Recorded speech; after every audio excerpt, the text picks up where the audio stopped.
कि बाबा भोलेनाथ जी के नयन अश्रु से जो प्रकट हुआ वो रुद्राक्ष का पौधा है, माता पार्वती के नयन अश्रु से जो प्रकट हुआ वो बेलपत्री का पौधा है, और उमा और महेश, जिस महेश के वंशज हैं महेश्वरी, जिनकी 12 खाम प्रगटी है भगवान महेश के द्वारा,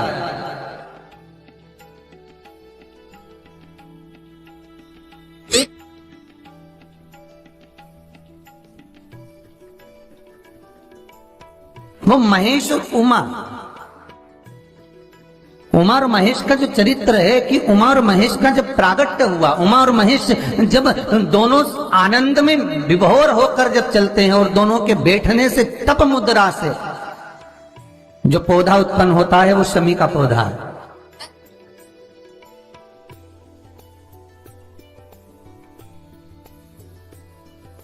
शमी का पौधा।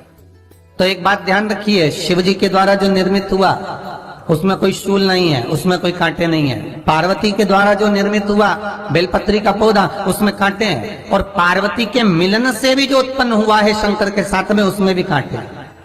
शमी के पौधे में भी कांटे, शमी के वृक्ष में भी कांटे।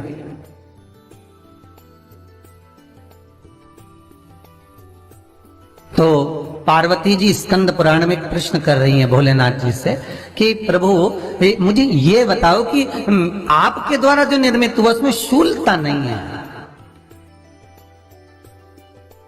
पर मेरे द्वारा जो निर्मित हुआ उसमें शूल क्यों आया है, उसमें कांटा क्यों आया है? थोड़ा सा माताओं, मेरी जीजियों, आपको थोड़ा बुरा तो लगेगा इस प्रसंग को सुनकर, पर लग जाए, पर आज कथा निकली है तो सुन लो है कि शिवजी जिस रुद्राक्ष को उत्पन्न कर रहे हैं उसमें शूलता नहीं है, पर पार्वती जी जो संग में मिली हैं उसमें भी शूलता है, और पार्वती के द्वारा जो प्रकट हुआ बेलपत्र उसमें भी शूलता है।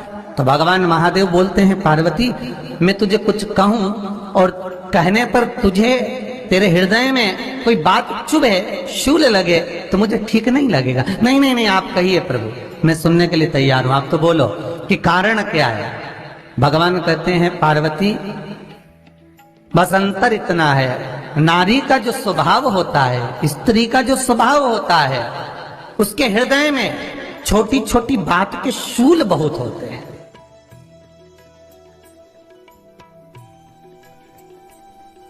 जेठानी ने ये कह दिया, देवरानी ने ये कह दिया, तुम्हारी मम्मी ये बोल दी, तुम्हारे पापा ने ये कह दिया, तुम्हारी बहनों ने ये कह दिया, तुम्हारे भाई ने ये कह दिया, तुम्हारे रिश्तेदार ने ये बोल दिया। ये नारी के भीतर ये शूलता रहती है। तो पार्वती जी बोली कि जितना तप आपने करा उतना तप मैंने करा, और जितनी साधना आपने करी उतनी साधना मैंने करी, और जितना आराधना दिल से आपने करी उतनी आराधना दिल से मैंने करी, फिर इसमें शूलता कहां से आ गई? भगवान शिव बोले, बस पार्वती बात इतनी सी है कि जब मैं आराधना करने बैठता हूं तो मेरी दृष्टि में सम्मुख में कुछ नहीं होता। जब मैं आराधना करने बैठता हूं तो मेरी दृष्टि में मेरे सम्मुख में कुछ नहीं होता कि कौन ने क्या करा है, कौन ने क्या बोला है, कौन क्या कर रहा है, उससे मुझे मतलब नहीं होता, उससे मुझे कोई मतलब नहीं।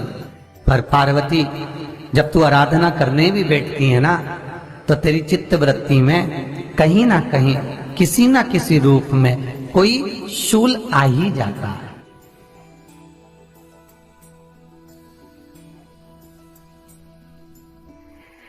कई माताओं की आदत देखी साहब, भगवान की सेवा करने बैठी है तो भी भीतर थोड़ा सा शूलता भरी हुई है। महाराज बताओ, इतने सारे भगवान इकट्ठे कर लिए, मैंने बोला था बहू से कि वहां रख लेती है, बताओ इतने सारे यहाँ पर लाकर रख दिए हैं, अब इसकी सेवा करना पड़ रही है, अब ये करना पड़ रहा है।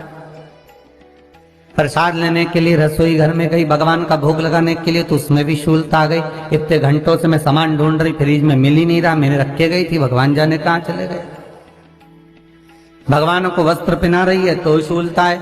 अलमारी का ड्रॉज खोला, इसमें मैंने सामान रखा था, ना जाने भगवान का श्रृंगार कहाँ चले गया, कौन ने हाथ लगाया, फिर शूलता आ गई।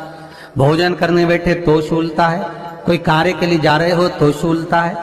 अर्थात कहीं ना कहीं नारी के जीवन में शूलता बनी हुई है। और पार्वती, जब तुम भजन करो, तप करो, साधना करो, भक्ति करो, उसमें शूलता नहीं होना चाहिए।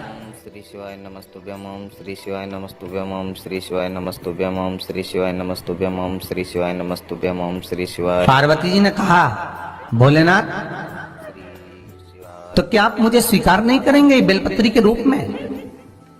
क्या मुझे स्वीकार नहीं करेंगे शमीपत्र के रूप में? पद्म पुराण, स्कंद पुराण, लिंग पुराण, नर्मदा पुराण और शिव महापुराण, ये सारी पुराणे वर्णन करती है। पार्वती जी का खंड आनंद वर्षट कर रहा है, वर्णन कर रहा है। पार्वती खंड वर्णन कर रहा है, सती खंड वर्णन कर रहा है, उमा संहिता वर्णन कर रही है।